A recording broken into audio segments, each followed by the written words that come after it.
Good morning all of you. Last time अपन ने NEET के लिए रिएक्शन मैकेनिज्म शुरू किया था और रिएक्शन मैकेनिज्म में अपन ने इलेक्ट्रोफाइल, न्यूक्लियोफाइल, उनका इंट्रो और उनका क्लासिफिकेशन, उनकी कैटेगरीज अपन ने स्टडी कर ली थी। आज अपन इसको कंटिन्यू करते हैं। देखो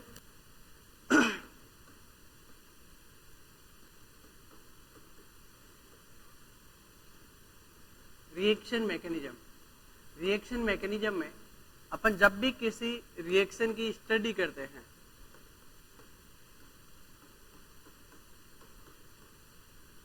तो यहां अपन 4 स्टेप में स्टडी करते हैं। सबसे पहले बॉन्ड क्लीवेज, बंध विदलन। और बंध विदलन है वो 2 प्रकार का होता है, एक होमोलाइटिक क्लीवेज और एक हेटेरोलाइटिक क्लीवेज। ये अपने सबसे पहले जो पुराने बॉन्ड टूटते हैं और नए बॉन्ड का फॉर्मेशन होता है, तो बॉन्ड क्लीवेज यानी बॉन्ड टूटने की प्रोसेस है वो 2 टाइप से हो सकती है, होमोलाइटिक और हेटेरोलाइटिक। इसके बाद नंबर 2 बात करें अपन इलेक्ट्रॉनिक डिस्प्लेसमेंट। इलेक्ट्रॉनों का विस्थापन, और इलेक्ट्रॉनों का विस्थापन है अपन 2 टाइप से देख सकते हैं, एक टेम्परेरी अस्थायी और एक है परमानेंट। एक है स्थायी और एक है अस्थायी। अस्थायी इलेक्ट्रॉनिक डिस्प्लेसमेंट है वो अपन पढ़ेंगे इलेक्ट्रोमेरिक इफेक्ट में, और परमानेंट है वो पढ़ेंगे inductive effect. Number 2 hyper conjugation.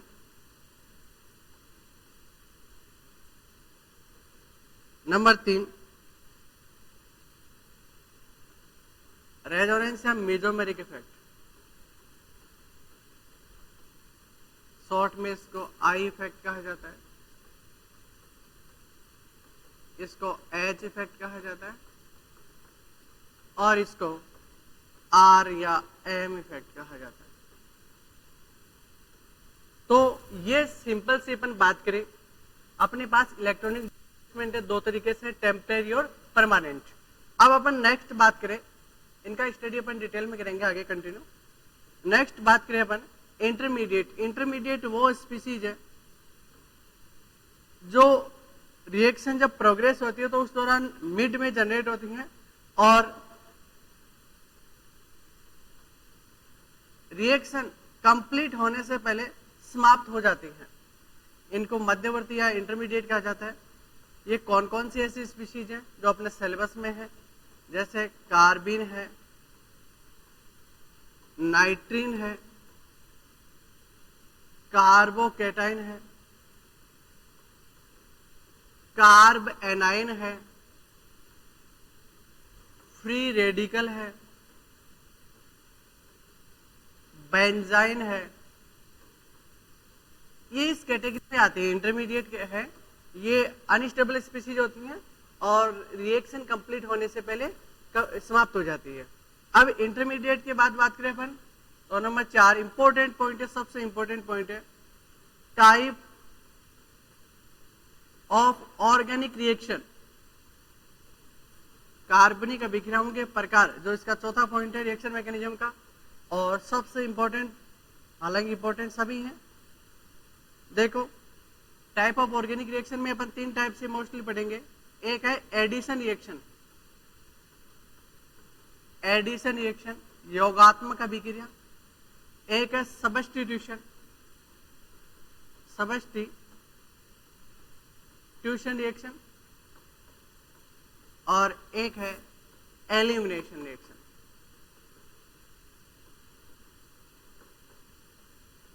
और एक छोटी सी कैटेगरी है रीअरेंजमेंट रिएक्शन। ये अपने पास 4 टाइप से अपन रिएक्शन पढ़ेंगे। हालांकि रीअरेंजमेंट जो कंप्लीट रीअरेंजमेंट है, जो बैकबोन ऑफ ऑर्गेनिक केमिस्ट्री है, वो अपन कार्बोकेटाइन में स्टडी कर लेंगे यहाँ पे डिटेल से।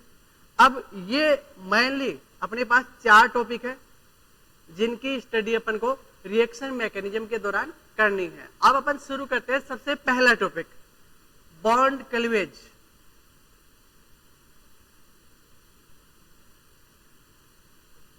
बॉन्ड क्लीवेज, बंध विदलन, बंध का टूटना किस प्रकार से होता है? तो देखो, मैंने कहा 2 टाइप से होता है। एक है होमोलाइटिक और एक है हेटेरोलाइटिक। हिंदी में बोलेंगे इसको समांस, और यह है विषमांस। तो देखो, एक है होमोलाइटिक क्लीवेज। होमोलाइटिक का मतलब है जैसे अपने पास ये कोई कोवलेंट बॉन्ड है जो इलेक्ट्रॉनिक शेयरिंग यानी 2 इलेक्ट्रॉनों के शेयर से बना है, अपन को इसको तोड़ना है, इस बॉन्ड को क्लीवेज करना है इसका। तो अपन यदि सूर्य के प्रकाश में ऐसे, इनको डबल हेडेड एरो या हुक्स एरो के नाम से जाना जाता है, तोड़े तो यहाँ पर रेडिकल्स का फॉर्मेशन होता है। और अपन एक चीज और देख रहे हैं कि यहाँ पर इलेक्ट्रॉनों का इक्वल डिस्ट्रीब्यूशन हो रहा है, दोनों जो परमाणु हैं जिस बॉन्ड से जुड़े हैं दोनों पर समान रूप से वितरण हो रहा है। तो अपन क्या कह देंगे, here equal distribution of electron will be takes place। यहां पे अपने पास इलेक्ट्रॉनों का इक्वल डिस्ट्रीब्यूशन होता है। दूसरी बात अपन देख रहे हैं कि इक्वल डिस्ट्रीब्यूशन होने के बाद अपने पास रेडिकल्स का जनरेशन हो रहा है। तो radical will be form, radicals का फॉर्मेशन होगा। अब बात करें हेटेरोलाइटिक की, तो हेटेरोलाइटिक में क्या होगा, इलेक्ट्रॉनों का अनइक्वल डिस्ट्रीब्यूशन होगा। जैसे अपन बात करें, अब मान लिया अपने पास एक की इलेक्ट्रोनेगेटिविटी 20 से ज्यादा है, इलेक्ट्रोनेगेटिविटी की बात कर रहा हूं मैं, एक ही ज्यादा है, तो इलेक्ट्रॉनों का जो ट्रांसफर है वो एक ही तरफ होगा, कंप्लीटली होगा।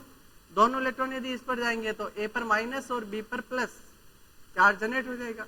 यदि अपन उल्टा मान ले कि बी की ज्यादा है इलेक्ट्रोनेगेटिविटी, तब अपने पास इसी बॉन्ड का क्लीवेज कुछ इस प्रकार से हो जाएगा। तो जिसकी इलेक्ट्रोनेगेटिविटी ज्यादा है, इलेक्ट्रॉन का कंप्लीट, यदि कोई बॉन्ड है उसका कंप्लीट ट्रांसफर हो जाए तो कंप्लीट नेगेटिव और पॉजिटिव चार्ज आते हैं। तो यहां देख रहे हैं कि एक एटम से उस पे तो प्लस आ रहा है, इसका मतलब उसके इलेक्ट्रॉन है वो दूसरा एटम ले गया और दूसरे एटम पे नेगेटिव चार्ज आ रहा है। तो यहाँ इलेक्ट्रॉनों का अनइक्वल डिस्ट्रीब्यूशन हो रहा है, here unequal distribution of electron takes place. Number 2 बात करें, अब देखना यहाँ पे हेटेरोलाइटिक क्लीवेज में जैसे ही ये अपन हेटेरोलाइटिक क्लीवेज करवाते हैं तो यहाँ पे प्लस और माइनस जनरेट होते हैं, यानी यहाँ पे आयंस का फॉर्मेशन होता है। आयंस यदि अपन यहाँ पे कार्ब, कार्ब कैटायन और कार्बन है, तो कार्ब कैटायन और कार्बन आयन पढ़ेंगे तो वहां पे ये बोलेंगे कि इनका फॉर्मेशन है वो कौन से क्लीवेज से होता है, हेटेरोलाइटिक क्लीवेज से। तो अपन कहेंगे ions will be form during the heterolytic cleavage. अब नेक्स्ट पॉइंट की बात करें, यदि यहाँ पे रेडिकल का फॉर्मेशन है तो कैसे होंगे, paramagnetic, they are paramagnetic in nature, paramagnetic होंगे। और एक इनका डिडक्शन यानी इनका पता कैसे करेंगे कि यहाँ पे रेडिकल्स का फॉर्मेशन होता है, इसके लिए अपन CIDNP या फिर ESR, इलेक्ट्रॉन स्पिन रेजोनेंस जो टेक्नोलॉजी है,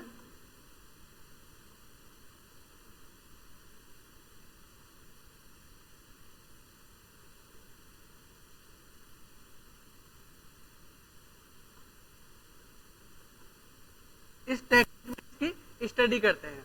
अब देखो ये तो था जनरली अपने पास होमोलाइटिक और हेटेरोलाइटिक क्लीवेज है।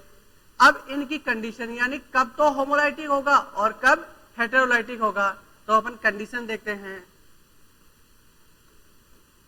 कंडीशन की अपन बात करें सबसे पहले होमोलाइटिक क्लीवेज में, तो देखो होमोलाइटिक क्लीवेज कब होगा, जब किसी बॉन्ड से जुड़े हुए एटम जैसे कार्बन और हाइड्रोजन है उनकी इलेक्ट्रोनेगेटिविटी लगभग इक्वल हो, उस कंडीशन में होमोलाइटिक क्लीवेज होगा।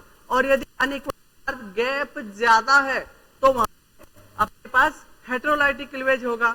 अब यदि अपने पास इक्वल है तो बॉन्ड रेडिकल का फॉर्मेशन होगा, और रेडिकल के लिए अपने पास जो सॉल्वेंट है वो नॉन पोलर सॉल्वेंट होना चाहिए, क्योंकि आयंस के लिए तो पोलर सॉल्वेंट है वो उसको स्टेबलाइज करता है। तो non polar solvent, non polar reagent और नॉन पोलर सबस्ट्रेट, इस कंडीशन में मोस्टली रेडिकल्स का जनरेशन होगा, या फिर गैसियस फेज है, इन गैसियस फेज में भी रेडिकल्स का फॉर्मेशन होता है। इधर अपन यदि कंडीशन देखें तो कंडीशन में देखो यहां आयंस का फॉर्मेशन हो रहा है, तो आयंस के लिए पोलर सॉल्वेंट, क्योंकि लाइक डिसोल्वेंट लाइक समान समान को बोलता है, तो आयंस यदि जनरेट हो रहे हैं तो अपने पास पोलर सॉल्वेंट होना चाहिए, polar reagent and polar substrate. और यहां पे ऐसा काम सॉल्यूशन फेज में भी हो सकता है। तो ये कंडीशन है कि कब होमोलाइटिक और हेटेरोलाइटिक क्लीवेज होगा। इसके बाद दूसरी कंडीशन अपन देखें यहां पे, तो यहां पे या तो एरो पे हाई टेम्परेचर दिया हुआ होगा रिएक्शन जब कंप्लीट होगी, या फिर थर्मली अपने पास कंडीशन, या फिर फोटोकेमिकली कंडीशन। मोस्टली अपन यहाँ पे फोटोकेमिकली कंडीशन है वो यूज करते हैं, उसमें रेडिकल्स का फॉर्मेशन एल्केन्स में पड़ते हैं। और यहां बात करें अपन तो यहां लो टेम्परेचर लिखा हुआ होगा, और इसके लिए हाइड्रेशन एनर्जी मोस्टली जलयोजन ऊर्जा जिम्मेदार होती है। एक अपन बात करेंगे यहां पर, तो यहां जो रिएक्शन इनिशिएट होगी यानी रिएक्शन स्टार्ट होगी, एसिड और कैटेलाइज्ड, एसिड और बेस कैटेलाइज्ड होगी, यानी एसिड और बेस है वो एरो पे लिए हुए होंगे तब वो स्टार्ट हो जाएगी। यहाँ पे हाई टेम्परेचर है, फोटोकेमिकल कंडीशन है। अब यहाँ पे देखो एक फ्री रेडिकल की पहचान यह है, यहाँ पे रेडिकल इनिशिएटर की प्रेजेंस होगी, प्रेजेंस ऑफ रेडिकल इनिशिएटर, जो रेडिकल्स को एक दूसरी जगह पे ट्रांसफर करने में इंपॉर्टेंट ऑपरेशन करते हैं। अपन यहां जैसे देखें प्रोक्साइड, तो जब प्रोक्साइड में होमोलाइटिक क्लीवेज करेंगे तो अपने पास रेडिकल्स का फॉर्मेशन हो जाएगा। ये फिर आगे रिएक्शन में बनने वाले जो रेडिकल्स हैं उनका ट्रांसफर करते हैं। एक ऐसे ही पर एनहाइड्राइड है,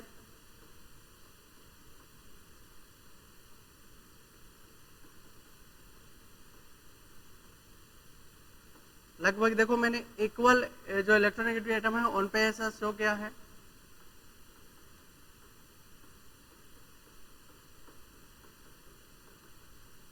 और ये रेडिकल इनिशिएटर प्रेजेंस होंगे जो होमोलाइटिक क्लीवेज को शो करते हैं। अब देखो यहाँ पे क्वेश्चंस है, क्वेश्चंस की बात करें अपन,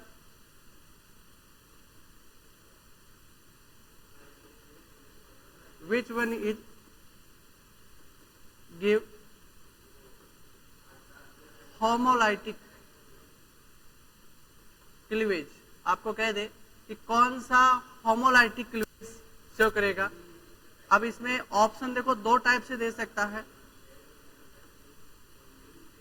पहले तो अपन बात करें बॉन्ड की, तो बॉन्ड अलग अलग दे सकता है, जैसे OH है, CH है, NH है, CO है, ये बॉन्ड अपने को देगा। तो अपन को क्या देखना है कि होमोलाइटिक का मतलब मिनिमम डिफरेंस होना चाहिए।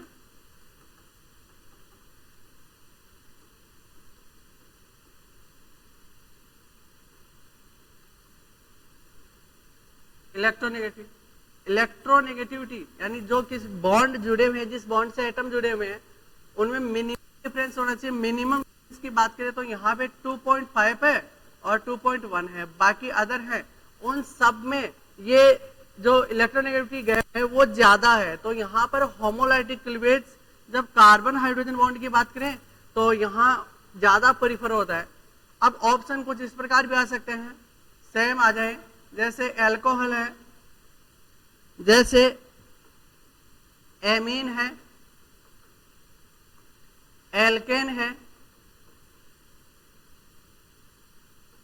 कार्बोनिल है, ये अपने पास ऑप्शन आ जाए। तब अपन देख रहे हैं कि एल्कोहल में कोई OH बॉन्ड है, एमीन में NH बॉन्ड है, एल्केन में CH बॉन्ड है और कार्बोनिल में CO बॉन्ड है। तो यहाँ अपने पास जो क्लीवेज है वो हेटेरोलाइटिक की पॉसिबिलिटी ज्यादा है, और एल्केन में प्राय डिफरेंस कम होने से यहाँ पे होमोलाइटिक क्लीवेज प्रेफर करते हैं अपन। अब ये अपने पास था सबसे पहला टॉपिक, होमोलाइटिक और हेटेरोलाइटिक क्लीवेज।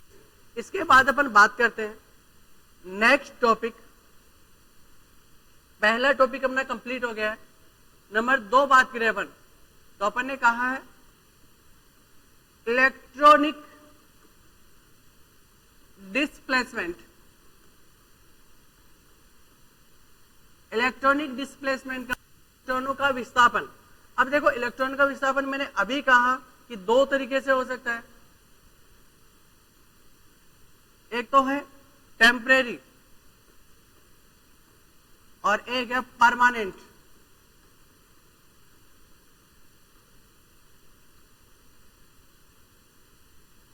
टेम्परेरी और परमानेंट। अपन बात करें टेम्परेरी और परमानेंट की, तो यहां टेम्परेरी का मतलब है कि जब तक किसी रिएजेंट में, जब तक कभी सबस्ट्रेट में रिएजेंट जुड़ा हुआ है तब तक उस रिएजेंट का इफेक्ट सबस्ट्रेट में रहता है, और जैसे अपन रिएजेंट रिमूव करते हैं सबस्ट्रेट अपनी ओरिजिनल स्टेट में वापस आ जाता है।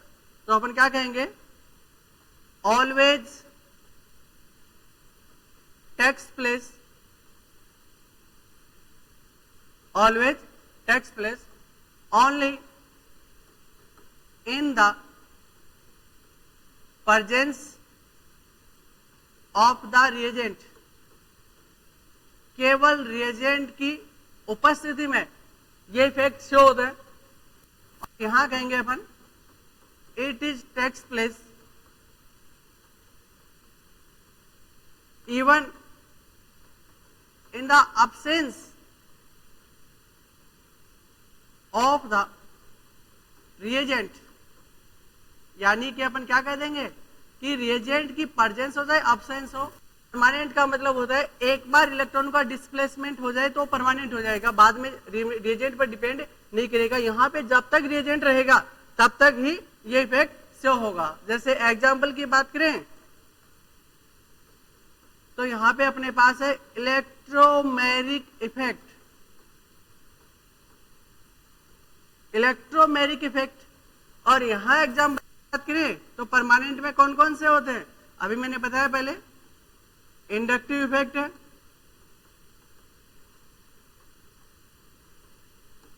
एक अपन बात करेंगे हाइपर कॉन्जुगेशन, और तीसरा अपन बात करेंगे रेजोनेंस। ये कुछ परमानेंट इफेक्ट है। इनमें इलेक्ट्रॉन चाहे सिग्मा का हो चाहे पाई का हो, हालांकि अपन देखेंगे आगे कैटेगरी भी कि किनमें किसका होता है।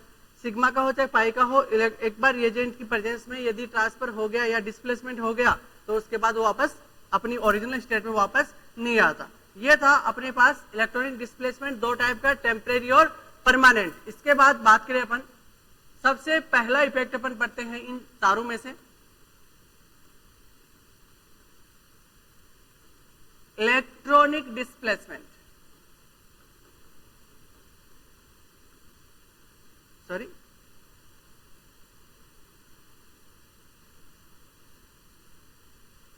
इलेक्ट्रोमैरिक इफेक्ट, जिसको शॉर्ट में ई इफेक्ट कहा जाता है। तो ई इफेक्ट है। अब यहां बात करें इलेक्ट्रोमैरिक कौन सा होगा, तो सबसे पहला पॉइंट तो यही है,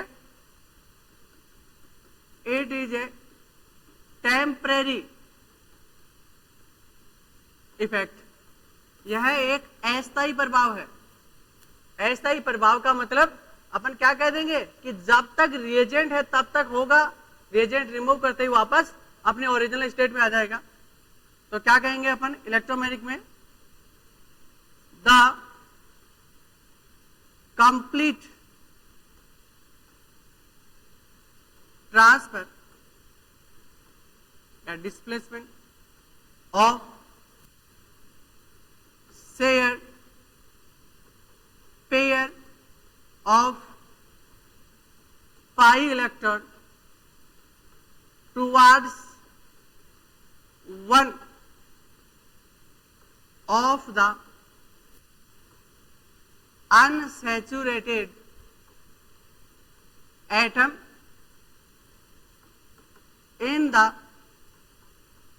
presence of the reagent, यानी रिएजेंट की उपस्थिति में कंप्लीट ट्रांसफर। यहां दो बातें ध्यान रखना। पहली बात तो यह है कि कंप्लीट होता है या पार्शियली, तो अपन कहेंगे कंप्लीट, यानी कंप्लीट ट्रांसफर हो रहा है, पार्शियली नहीं हो रहा, हालांकि इंडक्टिव में पार्शियली होता है। दूसरी बात यह हो रहा है कि सिग्मा इलेक्ट्रॉन्स का हो रहा है या पाई इलेक्ट्रॉन्स का, तो क्या कह देंगे पाई इलेक्ट्रॉन्स का, सिग्मा इलेक्ट्रॉन का ट्रांसफर यहां नहीं होता। लेकिन इसमें कंडीशन है, if reagent it's remove then substrate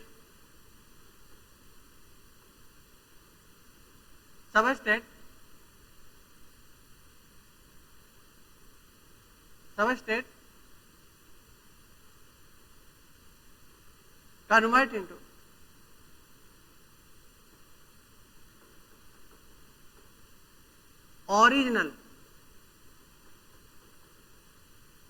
original state,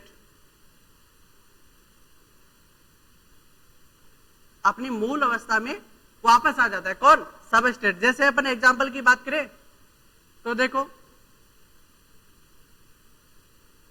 ये अपने पास कोई एक सबस्ट्रेट है और अपन ने यहां पे कोई रिएजेंट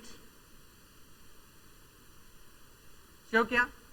अब जैसे ही रिएजेंट शो करेंगे तो इन पाई इलेक्ट्रॉन का, सिग्मा इलेक्ट्रॉन का नहीं, बनने वाला फर्स्ट मोड हमेशा सिग्मा होता है, देन पाई होता है।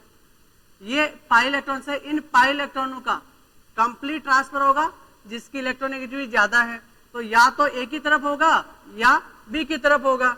यदि अपन कह दे ए की इलेक्ट्रोनेगेटिविटी ज्यादा है बी से, तब तो A negative B positive sigma bond रहेगा।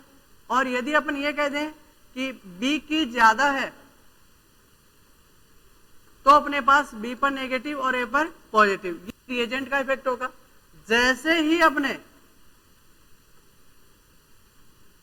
रिएजेंट रिमूव करेंगे तो सबस्ट्रेट अपनी ओरिजिनल स्टेट में वापस आ जाएगा, रिएजेंट रिमूव होते हैं। ये एक टेम्परेरी इफेक्ट है, ये एक टेम्परेरी इफेक्ट है, ठीक है। अब अपन बात करें इसकी, तो जो इलेक्ट्रोमैरिक इफेक्ट है, इलेक्ट्रोमैरिक इफेक्ट ये दो टाइप का होता है। एक को कहा जाता है प्लस ई और एक को कहा जाता है माइनस ई। प्लस ई का मतलब क्या कहेंगे, देखो जैसे ये अपने पास कोई सबस्ट्रेट है और ये एल्किन है, अपन पढ़ चुके हैं, ये नेचर में न्यूक्लियोफिलिक होती है, तो अपन इलेक्ट्रोफाइल के साथ इसका ऐड शो करेंगे। तो देखना, जिधर इलेक्ट्रोफाइल आके जुड़ेगा पाई इलेक्ट्रॉनों का ट्रांसफर उधर ही होगा। तो रिएजेंट की तरफ यदि पाई इलेक्ट्रॉनों का ट्रांसफर हो तब उसको कहा जाता है प्लस ई, और यहां पे क्या आ जाएगा, प्लस आ जाएगा। तो अपन क्या कहेंगे, here displacement of pi electron towards the reagent. यदि रिएजेंट की तरफ पाई इलेक्ट्रॉन का ट्रांसफर हो तो उस कंडीशन में अपन उसको कौन सा इफेक्ट शो करेंगे, प्लस ही। और यदि रिएजेंट से दूर हो, जैसे अपन यहां पे कार्बन ही ले रहे हैं और न्यूक्लियोफाइल का ऐड कर रहे हैं इसमें, तो देखो न्यूक्लियोफाइल जैसे ही कार्बन पर अटैक करेगा, इलेक्ट्रॉनों का डिस्प्लेसमेंट है वो ऑक्सीजन की तरफ होगा। रिएजेंट से दूर हो रहा है तो इसका नाम क्या हो जाएगा, माइनस आई। और नेगेटिव चार्ज, तो क्या करेंगे, here displacement of pi electron away from the reagent.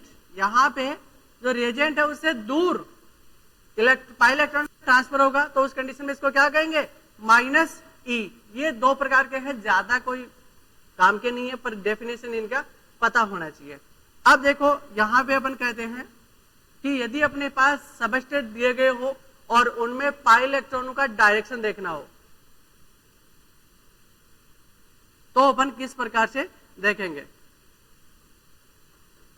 Direction of pi electron in substrate. देखना, यहां दो तरीके के फंक्शनल ग्रुप होंगे अपने पास। एक तो वो फंक्शनल ग्रुप होंगे जिनमें पहले से इलेक्ट्रोनेगेटिविटी डिफरेंस पाया जाएगा, जैसे ये अपने पास है। अब अपने को पहले से ही पता है कि यहां ऑक्सीजन की इलेक्ट्रोनेगेटिविटी ज्यादा है किससे, कार्बन से, और यहां नाइट्रोजन की इलेक्ट्रोनेगेटिविटी ज्यादा है किससे, कार्बन से। ये इलेक्ट्रोनेगेटिविटी डिफरेंस है। तो जिसकी इलेक्ट्रोनेगेटिविटी ज्यादा है, इलेक्ट्रॉन का ट्रांसफर उसकी तरफ ही होगा। तो यहां तो अपने पास जब किसी अनसैचुरेटेड बॉन्ड है उसके दोनों तरफ अलग अलग इलेक्ट्रोनेगेटिविटी एटम जुड़े हो, उस कंडीशन में अपन आराम से पाई इलेक्ट्रॉन का रिप्रेजेंटेशन शो कर सकते हैं। लेकिन बात करें अपन, यदि अपने पास समान इन्वायरमेंट हो, दोनों तरफ समान कार्बन है जैसे यहां पर, तो इनके लिए अपन जब ऐसी कंडीशन में अपन डायरेक्शन देखते हैं तो यहां पे सराउंडिंग एनवायरनमेंट देखते हैं। जैसे एग्जांपल की बात करें, जैसे अपने पास है CH3 CH double bond CH2। अब देखो यहां कार्बन है, इधर दो हाइड्रोजन है और एक हाइड्रोजन और एक CH3 है, और इस CH3 का मैं आगे जाके बता दूंगा इसका क्या लगता है, प्लस आई लगता है। जब अपन इंडक्टिव इफेक्ट पढ़ेंगे प्लस आई लगेगा तो इलेक्ट्रॉन का डिस्प्लेसमेंट आगे की तरफ होगा। यानी यहां डबल बॉन्ड से शो नहीं हो रहा, लेकिन अपने को पता चल रहा है किससे, जो इससे सराउंडिंग एनवायरनमेंट से जुड़ा हुआ एटम है उससे इसका पता चल रहा है। जैसे अपन बात करें आगे और एग्जांपल की बात कर लेते हैं, तो देखो यहां प्लस आई लगेगा, इनका दो का लगेगा, तो ओवरऑल डिस्प्लेसमेंट है वो इधर होगा। ये हो सकता है, ये ओपन एग्जांपल है, अभी अपने पास ऐसा भी हो सकता है, रिंग में भी हो सकता है। तो देखो ये और ये तो क्या है, सेम है, और ये एक्स्ट्रा हो गया, तो ओवरऑल डिस्प्लेसमेंट वो नीचे की तरफ होगा।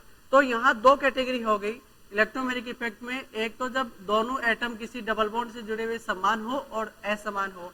असमान हो तो ज्यादा इलेक्ट्रोनेगेटिविटी की तरफ होता है, और यदि समान हो तो उसका सराउंडिंग एनवायरनमेंट देखा जाता है। ये अपन ने इलेक्ट्रोमैग्नेटिक इफेक्ट पढ़ा है। अब अपन नेक्स्ट बात करते हैं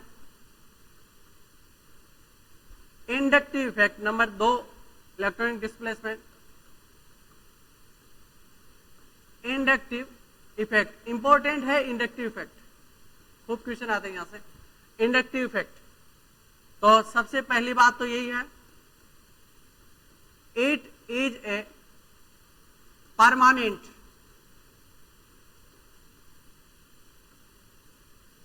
इफेक्ट। ये एक स्थायी प्रभाव होता है। कौन सा? Inductive effect. अब इंडक्टिव इफेक्ट में क्या होता है, देखो अपन बात करें, जैसे कोई कार्बन चेन है और उससे कोई different electronegativity atom, different electro negativity atom जुड़ा हुआ है। अब हो सकता है इसकी कार्बन से ज्यादा भी हो सकती है और हो सकता है इसकी इलेक्ट्रोनेगेटिविटी कार्बन से कम भी हो सकती है।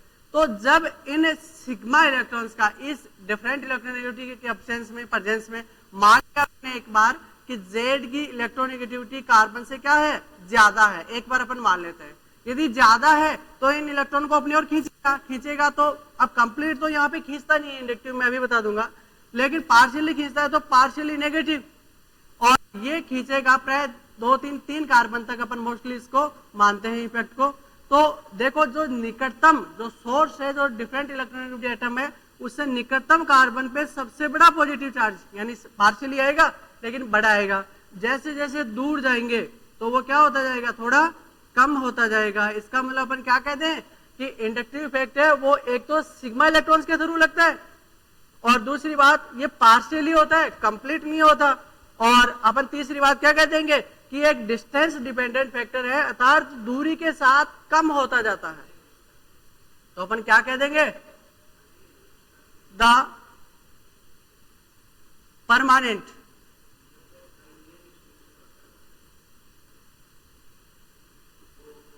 partially displacement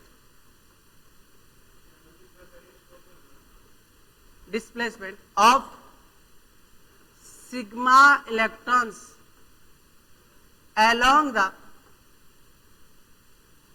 carbon chain when an atom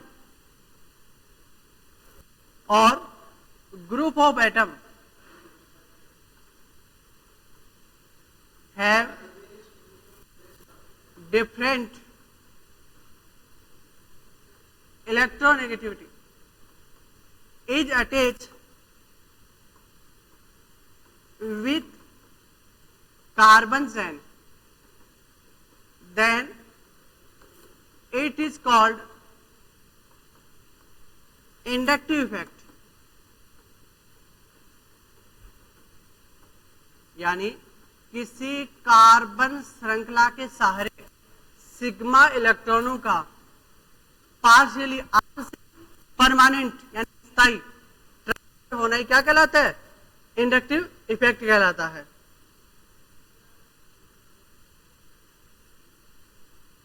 ये इसकी डेफिनेशन है। अब देखो आगे अपन बात करते हैं इसके इंपॉर्टेंट पॉइंट्स की। तो सबसे पहला इंपॉर्टेंट पॉइंट क्या कहेंगे अपन? It is a distance dependent factor,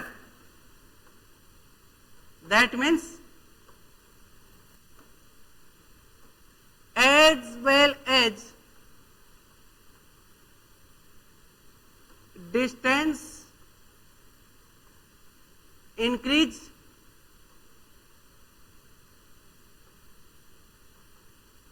source का मतलब different electronegativity atom, as well as distance increase from the source, then intensity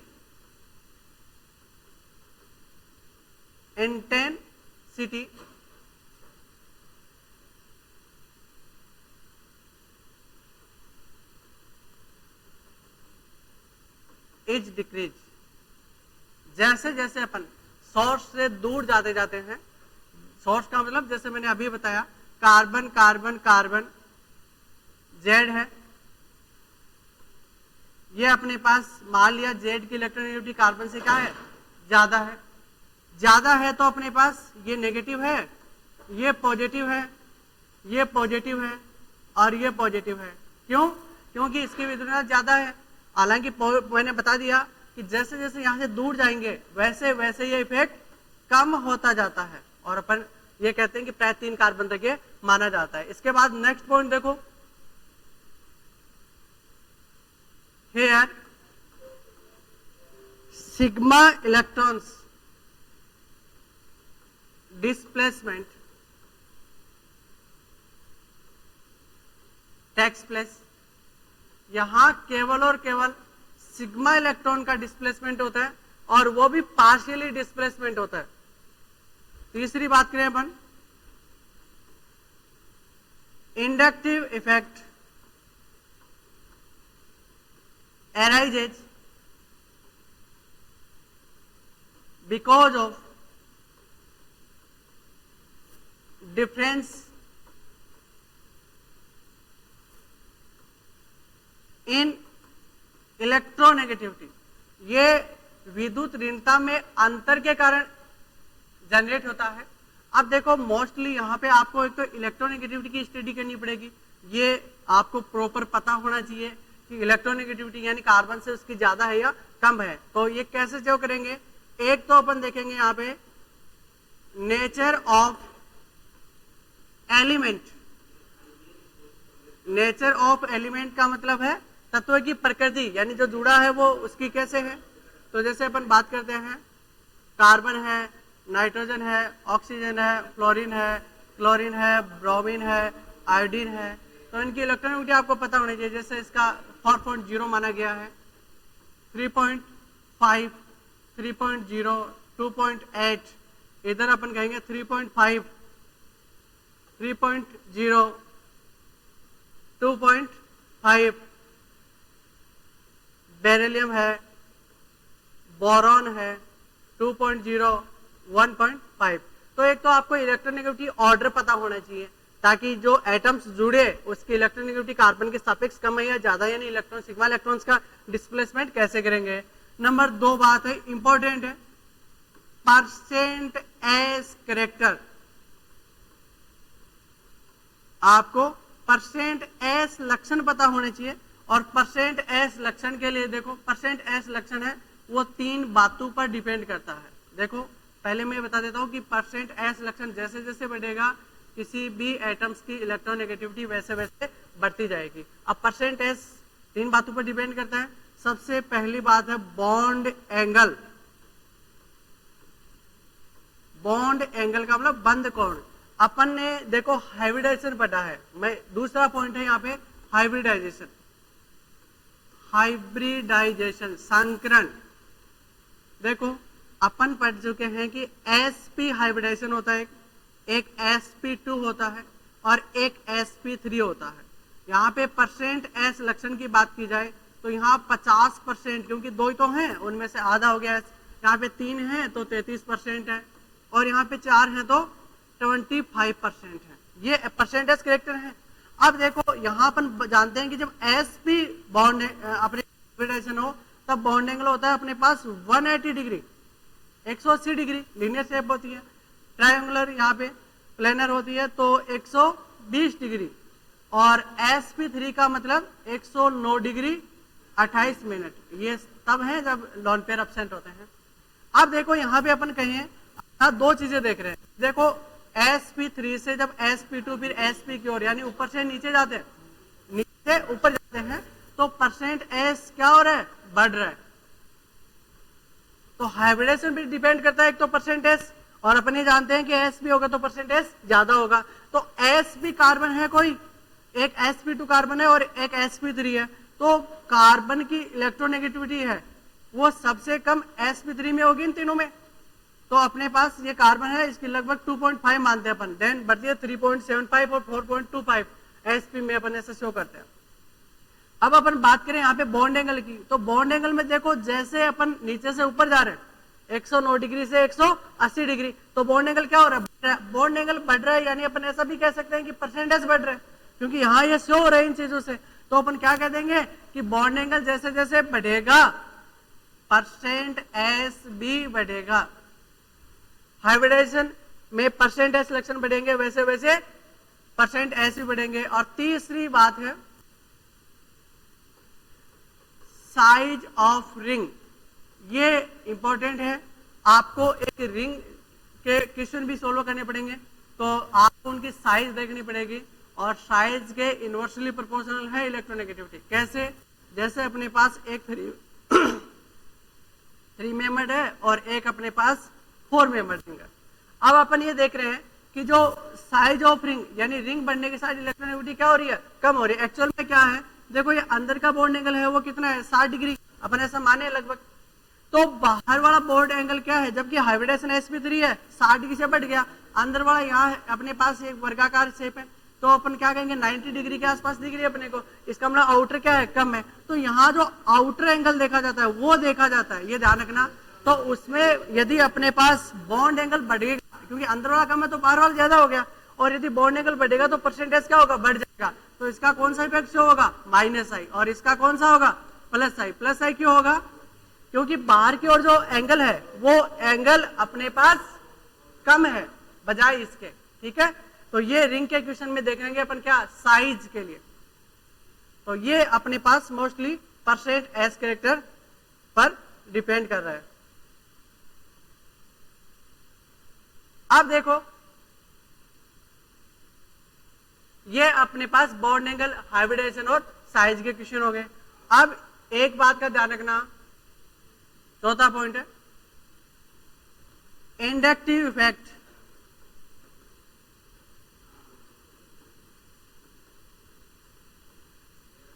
respective in nature, inductive effect है वो नेचर में रेस्पेक्टिव होता है। रेस्पेक्टिव का मतलब समझते हो क्या? रेस्पेक्टिव का मतलब यह है कि अपन ये नहीं कह सकते कि इनका हमेशा +i लगेगा और इनका हमेशा -i लगेगा। जैसे अपने पास ये है कोई सिस्टम है, एक एग्जाम्पल मैंने लिखा है। अब अपन देख रहे हैं कि यहाँ पे जो हाइब्रिडाइजेशन है कैसे कैलकुलेट करते हैं मैं सिखा दूंगा। मान लिया अभी sp2 है और यहाँ पर sp3 है, तो इसका जो एल्किन इफेक्ट है इसका परसेंटेज ज्यादा है तो -i से होगा, अभी शो किया मैंने, और इसका कौन सा होगा +i। लेकिन देखो जैसे ही अपने पास इस ग्रुप से कोई ऐसा ग्रुप जुड़ जाए तो देखो अब अपने पास इसका sp2 हाइब्रिडाइजेशन है और इसका sp हाइब्रिडाइजेशन है, तो इस कंडीशन में जो परसेंटेज कैरेक्टर बढ़ गया यानी अब ये इलेक्ट्रॉन खींचेगा अपनी ओर तो इसका -i और इसका +i, यानी रेस्पेक्टिव इन नेचर। रेस्पेक्टिव होता है एक दूसरे के सापेक्ष, अपन देखते हैं कि सामने लगा हुआ ग्रुप की इलेक्ट्रोनेगेटिविटी उससे कम है या ज्यादा है। एक ध्यान रखना जो ऑर्गेनोमेटेलिक कंपाउंड है, ऑर्गेनोमेटेलिक कंपाउंड है, ऑर्गेनोमेटेलिक कंपाउंड में RMGX जैसे अपन एग्जांपल करें तो जो R है इस R की नेचर -i इफेक्ट माना जाता है। एल्किल समूह में ये मैंने पहले भी देख के बताया है, न्यूक्लियोफिलिक नेचर का माना जाता है इसको। ये था इंडक्टिव इफेक्ट। अब अपन बात करेंगे type of inductive effect. Type of inductive effect दो प्रकार का होता है, एक होता है +i और एक होता है -i। इसको बोलेंगे इलेक्ट्रॉन रिलीजिंग इंडक्टिव इफेक्ट और इसको बोलेंगे electron withdrawing inductive effect. Electron withdrawing inductive effect यानी इसका तो क्या लगता है +i। +i का मतलब देखो, प्लस का मतलब है कि जो कार्बन चेन से जुड़ा हुआ सोर्स का मतलब इलेक्ट्रोनेगेटिविटी जो एटम है डिफरेंस उस पे क्या आएगा प्लस आएगा। प्लस आने का मतलब क्या कहेंगे कि कार्बन की इलेक्ट्रोनेगेटिविटी डेट से क्या है ज्यादा है। जबकि अपन बात करें यहां पर कार्बन कार्बन कार्बन और जेड, तो यहाँ पे -i का मतलब जो सोर्स है उस पे कौन सा आएगा आंशिक अपने पास डेल नेगेटिव चार्ज आएगा। डेल नेगेटिव का मतलब जेड की इलेक्ट्रोनेगेटिविटी कार्बन से क्या हो गई, ज्यादा हो गई। तो देखो इस कंडीशन में तो कार्बन की ज्यादा है, कार्बन की ज्यादा है तो कार्बन खींचेगा इलेक्ट्रॉन यहां से। तो सबसे ज्यादा मैंने कहा डिस्टेंस डिपेंडेंट वेक्टर है, पास में है वो सबसे ज्यादा खींचेगा, पास वाला ज्यादा खींचेगा तो नेगेटिव, बड़ा नेगेटिव आएगा, फिर उससे थोड़ा छोटा नेगेटिव आएगा और फिर उससे भी छोटा नेगेटिव। ये पार्शियली है हालांकि कंप्लीट नहीं है। यहाँ अपने पास ये खींचेगा तो सबसे पास वाला है उस पर बड़ा पॉजिटिव आएगा, देन छोटा और देन छोटा। ये अपने पास पॉजिटिव चार्ज की साइज भी देखते हैं अपन यहाँ पे। ये डिस्टेंस डिपेंडेंट मैंने पहले ही बता दिया। अब देखो इसके एग्जाम्पल, ऐसे कौन कौन से एग्जाम्पल हैं जिनका प्लस आई लगता है और ऐसे कौन कौन से हैं जिनका माइनस आई लगता है, साथ में उनका ऑर्डर भी अपन स्टडी करेंगे। तो देखो मैं ऑर्डर के साथ आपको एग्जांपल बता देता हूं। जैसे CH2 माइनस है, NH माइनस है, O माइनस है, CO माइनस है। एक अपने पास 3 डिग्री है, 2 डिग्री है, ये क्या होते हैं आगे अपन स्टडी करेंगे। 1 डिग्री है। इसके बाद heavier the isotope more will be the plus sign, Ct3 है, CD3 है और CH3 है। ये ध्यान रखना, आइसोटोप जितना ज्यादा भारी होगा उसका प्लस साइन उतना ही ज्यादा होगा, जबकि आगे मैं प्लस एच पढ़ाऊंगा प्लस एच उतना कम होगा। ये सिंपल अपन एक प्लस आई वाले ऑर्डर की मैंने बात की है। ये इतने एग्जाम्पल हैं वो आपको लगभग ध्यान में रखने ही पड़ेंगे ताकि अपनी प्रॉब्लम से वो क्लियर हो जाए। इसके बाद बात करते हैं अपन माइनस आई। तो माइनस आई का ऑर्डर थोड़ा सा बड़ा जरूर है लेकिन आपको ध्यान में रखना पड़ेगा।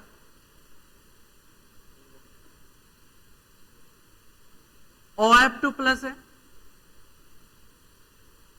OR2 प्लस है, NF3 प्लस है, NR3 प्लस है, NH3 प्लस है, NO2 साइनाइड, SO2R, H भी हो सकता है, एल्डिहाइड समूह है,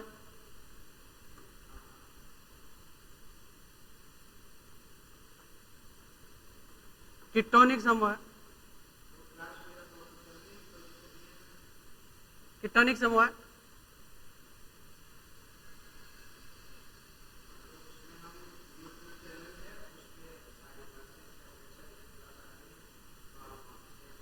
क्लोरीन है, क्लोरीन है, ब्रोमीन है, आयोडीन है, OR है, एल्कोहल है, एल्काइन, फिनाइल है,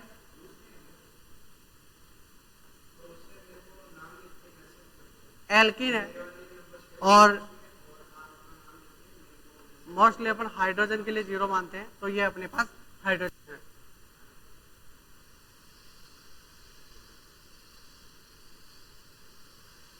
ये अपने पास माइनस आई का ऑर्डर है।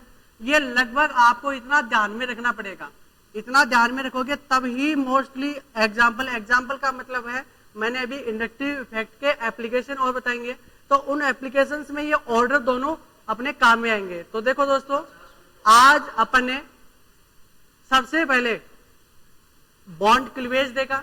बॉन्ड क्लीवेज में बात की अपने होमोलाइटिक और हेटेरोलाइटिक। उसके बाद इलेक्ट्रॉनिक डिस्प्लेसमेंट देखा और इलेक्ट्रॉनिक डिस्प्लेसमेंट में मैंने एक इलेक्ट्रोमेरिक और एक इंडक्टिव इफेक्ट और उसके 2 टाइप। अब अपन नेक्स्ट क्लास में इंडक्टिव इफेक्ट के एप्लीकेशन की बात करेंगे। ओके दोस्तों, थैंक यू।